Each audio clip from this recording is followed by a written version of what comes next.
প্রিয় ভাই বোনেরা, আবার এলপি এবং এমিটেটের অ্যাড বের হয়েছে। আমাদের যাদের কোয়ালিফিকেশন রয়েছে আমরা অ্যাপ্লাই করব, কারণ লাস্ট অ্যাডভার্টাইজমেন্ট যখন বের হয়েছিল এর একদিন পরেই কিন্তু এনআইএস ডিএলএড সেটা সুপ্রিম কোর্টে রায় দিয়েছিল যে এনআইএস থেকে ডিএলএড করা কেউ অ্যাপ্লাই করতে পারবে না। কিন্তু আমরা নিশ্চয়ই সকলে অবগত হয়েছি যে এখন এনআইএস ডিএলএডটা ভ্যালিড। তো আমরা যারা এই সময় অ্যাপ্লাই করিনি, বর্তমানে কিন্তু আমাদের কাছে একটা সুবর্ণ সুযোগ রয়েছে, আমরা সকলে অ্যাপ্লাই করব।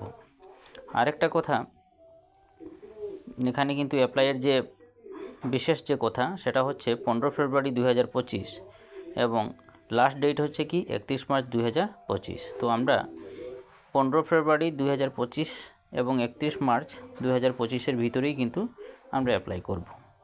তো আপনারা যাদের কোয়ালিফিকেশন রয়েছে, এলপি এবং এমিটেট পাস করে রয়েছেন, সাথে ডিএলএড কিংবা বিএড রয়েছে, আমাদের জন্য সকলের একটা সুবর্ণ সুযোগ রয়েছে।